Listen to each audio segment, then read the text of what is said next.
Salut la Pragmatime. Alors ça fait un petit moment qu'on s'est pas vu. En ce moment je suis en train de détacher les tomates. Toc. Ici elles sont déjà détachées, mais comme c'était des tomates cerises, elles poussent en buisson en fait. Là on va passer un coup de débroussailleur là-dedans. Et on va retourner le sol parce que là il y a besoin. Il s'est tassé de façon à ce que les pluies s'infiltrent bien comme il faut. Me restructure le sol pour l'année suivante où il y aura à nouveau des tomates. Mais c'est pas de ça que je voulais vous parler. Vous vous rappelez, je pense, pendant l'été, on a eu un grand débat dans l'onglet communauté sur les calories. Hein, oui, le travail avec de la mécanisation, de la grosse mécanisation, il faut absolument, il y en a certains qui disent ça, il faut absolument, parce qu'il n'y a que ça qui rapporte de la calorie. Ils pensent que calories, calories, calories, calories, et la calorie c'est le blé, c'est la céréale, et donc forcément, il faut de la machinerie lourde. Et moi, j'y opposais à ça, que c'était pas tout à fait vrai, puisque dans tes œufs, tu as de la protéine, ça ne demande pas énormément d'efforts, et tu peux faire des noix, tu peux faire des noisettes, etc., etc. Bien, tu vois, juste derrière moi, justement, tu as un noisetier. Un noisetier, tu vois, qui est... toc, tu as des noisettes qu'on est en train de... Enfin, Sabrina va devoir les récolter dessus, tu vois. Tu as des noisettes. Oh, tiens, c'est marrant. Pas de produits chimiques. Sont pas attaqués, il n'y a pas un trou dedans. C'est pareil qu'on peut pas faire de noisettes sans produits chimiques. Bon, étrangement ici ça a l'air de bien se passer, c'est bizarre. Je dois être protégé par une aura divine. Qu'est-ce que tu veux que je te dise? Il n'y a aucune attaque. Attends, on va en prendre une autre. On va en prendre une autre, tiens, au hasard. Tac, la première qui se présente. Bon bah voilà, t'as un groupe de 3 noisettes. Il n'y a pas un trou dedans, il n'y a pas une attaque dedans. Bon, certainement le Seigneur qui doit nous protéger de toutes les attaques de nuisibles. Alors je te dis pas qu'elles sont toutes impeccables, je te dis que à 90% mes noisettes sont consommables. Voilà. Hop là, ici tu vois, on a les, comment tu appelles ça, les chatons. On a les chatons qui sont donc les futures noisettes. Hein. Alors pourquoi je vous dis on ne met pas de produits chimiques et pourtant on a des noisettes? Parce que c'était le grand débat du Mercosur. Ben oui, on ne peut pas produire sans produits chimiques, rendez-vous compte, rendez-vous compte. Alors on va parler aujourd'hui sur cette vidéo produits chimiques et calories, d'accord? On a ici, donc là on est en fin de saison, des poireaux.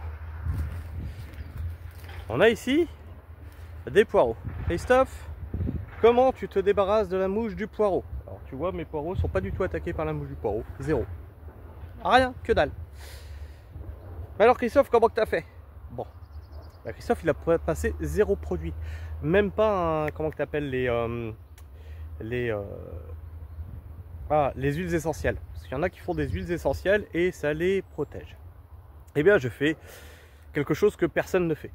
C'est-à-dire que tu vois là, je sais pas si tu vois, il y a plein d'herbes couchées au sol. Eh bien l'herbe avant elle arrivait à cette hauteur là. C'est-à-dire qu'elle noyait le poireau dans la mauvaise herbe. On voyait même pas que j'avais des poireaux ici. On voyait même pas que j'avais des poireaux ici. Et je vous ai toujours dit, les aliacées peuvent pousser dans la mauvaise herbe à partir du moment où ils ont assez d'humidité. Que ce soit oignons, ail, etc. Du moment que c'est pas vraiment une herbe étouffante. Donc là, comme tu vois, c'est surtout des herbes à tiges, tu vois. Elles font des tiges, elles font pas des buissons. Donc ça étouffe pas. Et puis c'est une racine pivot, je connais mes mauvaises herbes. Donc je sais comment m'en prémunir. Et donc là, noyé dans la mauvaise herbe, ça fait un tas, tu vois, ça fait un tas. Et du coup, la mouche du poireau, elle est peut-être là, hein, elle est certainement là, mais elle a tellement de biomasse autour d'elle que voilà, c'est pas trop. Et deuxième effet qui se coule, je laisse les nids de guêpes s'installer. C'est-à-dire que les guêpes et les frelons, beaucoup vous les tuez, machin et tout, parce que c'est dangereux. En fait, ça te bouffe un nombre d'insectes par an, c'est phénoménal. C'est phénoménal. Alors tu vas me dire, ouais mais Christophe, les guêpes c'est dangereux. Non. Déjà moi j'ai des guêpes dans mes serres, elles ne m'attaquent pas. À partir du moment où elles sont à un endroit qui peut générer un danger. C'est-à-dire, j'ai eu cette année par exemple une guêpe qui a fait son nid dans un... Comment t'appelles dans une boîte de vis. Et une qui était rentrée dans un trou là où il y a mon groupe électrogène et elle commençait à faire son nid dedans. Donc tu comprends qu'avec les vibrations du groupe électrogène ça aurait pu créer un danger. Donc là j'ai un pchit, c'est une mousse qui va coller le nid, coller les guêpes et les faire mourir. Ça va pas marcher sur un nid énorme de guêpes. Hein. L'autre que j'ai tué, c'était au niveau de la serre à agrumes, où là, ils étaient juste à l'angle de la porte et ils avaient piqué Sabrina parce qu'à force des passages, ça les emmerdait. Donc là, bah, une piqûre égale, ça devient dangereux, je les enlève. Ah non, elles étaient même pas dans le... Non, non, je dis une connerie, elles n'étaient pas à la porte de la serre, c'est-à-dire qu'elles étaient dans un... On avait mis, tu sais, nos pantalons de pluie, et elles avaient fait leur nid dans le... Comment t'appelles, la jambe du pantalon de pluie qui était suspendue hein, à cintre dans la serre. Et elles avaient fait leur nid là-dedans et du coup Sabrina a poussé ça bah, pour pouvoir travailler dans la serre à agrumes et elle s'est fait piquer. Donc j'ai dit ok, bon bah là il faut le faire le matin parce que quand il fait très chaud elles sont très actives et donc pour intervenir sur un nid il vaut mieux attendre le matin quand les températures sont plus fraîches. Les insectes sont moins actifs, hein, ils s'activent avec la chaleur. Tu peux remarquer ça avec les mouches chez toi. Donc voilà, on a 4000 poireaux, pas un filet anti-insecte, pas un produit passé et pas une mouche du poireau. Ah, c'est fou ça. Et il fait tout n'importe comment cet abruti. Il a laissé la mauvaise herbe et tout, il a des poireaux. Rappelez-vous, en début d'année, je vous avais parlé des patates primeurs avec de la mauvaise herbe. Merde, ça pousse aussi. Alors ça demande certaines connaissances. Déjà tu connais ta mauvaise herbe, hein, tu sais comment elle pousse, tu sais ce que c'est et tu sais la racine que ça va faire. Est-ce que ça va faire une racine qui va, le chien-dent par exemple, c'est pas la peine, hein, tu ne laisses pas du chien-dent dans des poireaux, hein. Attention, tu fais pas le con. Si c'est une plante qui va buissonner et étouffer tout ce qu'il y a autour, c'est mort aussi, d'accord. Faut bien connaître sa mauvaise herbe, faut bien connaître la plante qui est dedans. Faut bien savoir le rendement qui attend, faut bien savoir l'humidité que tu as ici. Ici on est, tu vois la source elle coule juste ici, tac, elle longe là le grillage jusqu'en bas. Donc ici on est sur une zone plus ou moins humide. J'ai arrosé 3 fois les poireaux cette année, 3 fois. Ils sont moches, hein, ils sont vraiment très moches mes poireaux. J'ai fait un short d'ailleurs, vous pouvez les voir dans les shorts quand Sabrina est venue m'envoler. Donc, bon bah là, qu'est-ce que ça m'a pris comme temps? Bah, le temps de planter des poireaux, c'est-à-dire 3 jours. 3 jours pour 4000 poireaux, voilà. Plus un butage, voilà. On peut calculer les calories, je sais pas, c'est quoi? C'est une journée à la salle de sport? Voilà, j'ai 4000 poireaux. Ça fait quoi 4000 poireaux en termes de calories? Faut voir. Hein. Ensuite, je vous parlais des fruits à coque. Le noisetier. Alors le noisetier, on récolte les noisettes. Et derrière moi, qu'est-ce que tu vois? Tu vois un noyer. Là-bas, qu'est-ce que tu vois? Tu vois un noyer. Alors ça a été semé, planté, pardon, planté, pas semé, planté, comme le noisetier qui est là, en 2019. Donc il y a 6 ans. Première récolte en 2023, soit 4 ans après. D'accord? Si tu veux faire un investissement du feu de Dieu, il ne faut pas mettre ton argent sur un compte en banque. Ah non, ah non, non, non, non, non. Tu achètes un arbre qui donne des fruits à coque. Ah bah oui. Alors, j'en ai 3. Des noyers, j'en avais 4, 5, j'en avais 5. Il y en a 2 qui n'ont pas survécu. Alors, on a planté des noyers sur une terre à noyer. Voilà. Et donc, bah, ça m'a pas demandé tant d'efforts que ça. Hein, parce que, bah, là, t'as vu où ils sont? Ils sont sur une zone humide. Je les ai jamais arrosés. T'as vu la taille qu'ils font? Bon, première récolte, comme je te dis, en 2023. Soit 4 ans après la première plantation. 4 ans après, je commençais déjà à avoir des noix. Donc ici, tu vois, j'ai 2 seaux remplis de noix. D'accord? 2 seaux remplis de noix. Première année, c'était en 2023, j'avais un demi-seau de noix. Oh, pas de quoi aller chier loin. Alors, 2 seaux de noix, j'ai demandé à ChatGPT, ça me fait combien de calories? 10 000. J'ai 10 000 calories là dans les seaux. Donc ceux qui réfléchissent par la calorie, j'ai 10 000 calories dans les seaux. Ok. Partant de ce postulat-là, je reviens sur le débat qu'on a eu, hein, les calories par rapport aux calories dépensées. Partant de ce postulat-là, ça m'a coûté quoi en termes de calories d'avoir 10 000 calories de noix. Sachant que j'en ai encore autant à ramasser parce que celui-là, elles sont encore très vertes et elles vont tomber dans les temps à venir. Et là-dessus, il m'en reste autant. Donc je vais avoir 20 000 calories cette année. Ça m'a coûté quoi? Une pelle, un pied, planter un arbre, attendre. Et ensuite, rien. Qu'est-ce que ça me coûte après de les ramasser? Du temps. Ça m'a pris 1 heure ce matin. Même pas 1 heure, non, une demi-heure. Je dis une connerie, ça m'a même pas pris tant de temps que ça. Ça m'a pris une demi-heure. Qu'est-ce que je me suis épuisé à ramasser des petites noix par terre, dis donc. Je suis tout fatigué. Donc en termes de calories dépensées pour le nombre de calories récoltées, je pense que les arbres, les fruits à coque, hein, les arbres qui donnent des fruits à coque, eh bien c'est le meilleur investissement que vous puissiez faire. C'est, hey, t'as pas besoin de machinerie, tu vois. C'est mieux que les céréales, c'est ouf, hein. Alors on peut aussi parler du châtaignier, hein, le châtaignier qui donne des châtaignes, hein, c'est aussi pas mal recommandé. Donc ici nous on a noyer, amandier, noisetier, châtaignier on a essayé, mais on n'est pas sur ici on n'est pas sur une terre à châtaigne, elle est trop hydromorphe. Le châtaignier il apprend pas à nager. J'ai essayé mais il meurt. Donc voilà, si vous voulez de la calorie, il y en a en dehors de la céréale, hein. Il y en a en dehors de la céréale. On peut produire sans machinerie lourde. Ça restera mon dialogue, ça restera mon discours.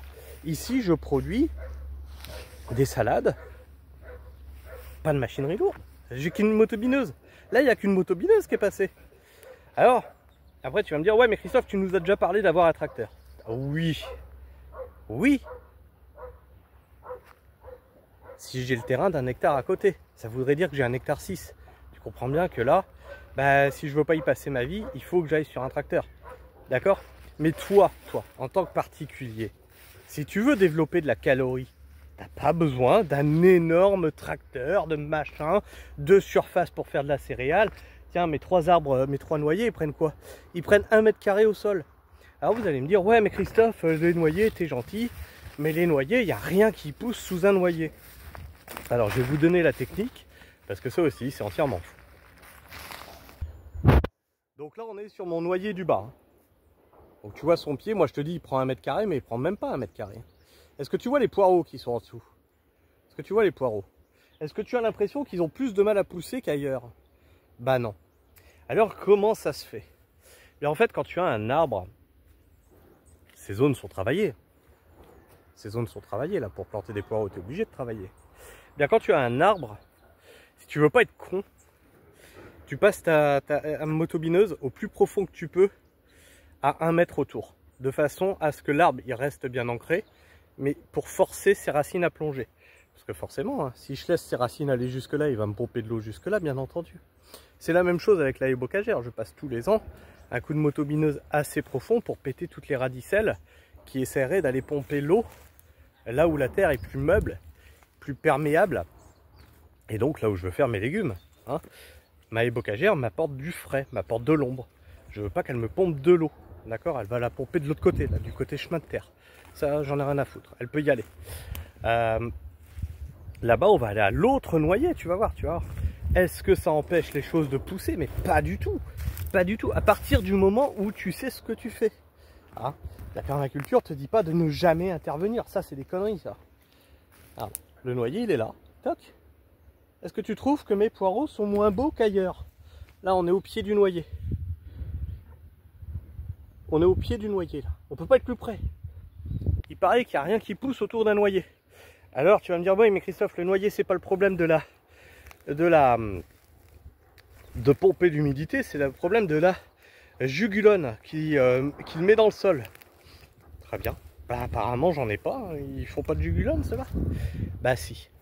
Mais en fait c'est très mal compris ce truc là. C'est beaucoup ces déchets verts, les feuilles, etc. qui vont foutre ça dans le sol. Et j'ai même pas ce problème là. C'est-à-dire que je laisse pas les feuilles pourrir au sol. C'est mélangé avec tout le reste de la terre. Ce qui fait que bah, ta feuille elle finit broyée, d'accord? Et tu vas avoir quoi? 1/10 de jugulone par mètre carré là, parce que ça va être mélangé avec toute la surface. Voilà. Il n'y a pas de problème en réalité. Il n'y a pas de problème. Alors c'est pareil, ici tu vois, là ça c'est un amandier. J'ai pas encore eu d'amande. J'ai pas encore eu d'amande en 6 ans. Ça, qu'on soit clair, j'ai toujours pas eu d'amande. Là j'ai un autre amandier. J'avais des tomates ici. Pas de problème pour les tomates. Elles poussent. Ça pousse, il n'y a pas de problème. Le but c'est de péter les racines pour les forcer à aller en profondeur. Alors c'est même mieux qu'elles aillent en profondeur, qu'elles aillent me chercher la flotte et les nutriments, qu'elles me les remontent. Et ensuite qu'elles viennent faire des feuilles, faire des fruits, et tout ça en automne, les feuilles vont tomber au sol, vont m'amender le sol, etc. Les arbres ici, t'en as partout, hein. T'en as absolument partout. On a planté 150 arbres la première année. Alors, le but d'avoir des arbres, c'est pomper l'eau qu'on avait dans le sol, parce qu'on est sur quand même des sources hein, ici. On est sur un terrain très hydromorphe. Donc pomper l'eau qu'on avait dans le sol, attirer les pollinisateurs, faire du fruit, faire des fruits à coque, avoir la matière première directement sur place, c'est-à-dire que les feuilles elles tombent, paf, ça me crée dis donc ma matière première, faire un ombrage naturel pour éviter les coups de chaud, les canicules, etc. Ça demande aussi à avoir une certaine connaissance des tailles, hein. Tailler ton arbre de façon à ce qu'il n'étouffe pas non plus, qu'il ne mette pas dans le noir des cultures, hein. Donc avoir un ombrage naturel pour éviter les coups de chaud, les sécheresses, etc. Et puis après, avec la taille des arbres, tu as du broyat que tu peux remettre au sol. Alors le noyer, je vous le déconseille par contre. On en a parlé, la fameuse juglone. Je vous déconseille de mettre ça au sol. Le noisetier, par exemple, alors lui, si vous le cadrez pas à la motobineuse, ça fait des racines traçantes, hein. Ça fait des racines traçantes et là, vous allez être dans la merde. Alors n'écoutez pas les discours qu'à moitié. Moi, le discours que je vous dis, c'est planter des arbres. Mais tenez-les, vos arbres. Parce qu'après, sinon, tu peux plus cultiver en dessous des arbres. D'accord? Donc voilà. Mot d'ordre ici. Travail à la petite machine. Hein, la machinerie très légère. Pas besoin de machinerie lourde. Travailler avec la biodiversité. Pas de produits chimiques. Des fruits à coque. Et puis, des ravageurs, j'en vois pas tant que ça en réalité. Hein. Sur ce, moi je vous fais la bise. Prenez soin du sol et restez pragmatiques. Ciao.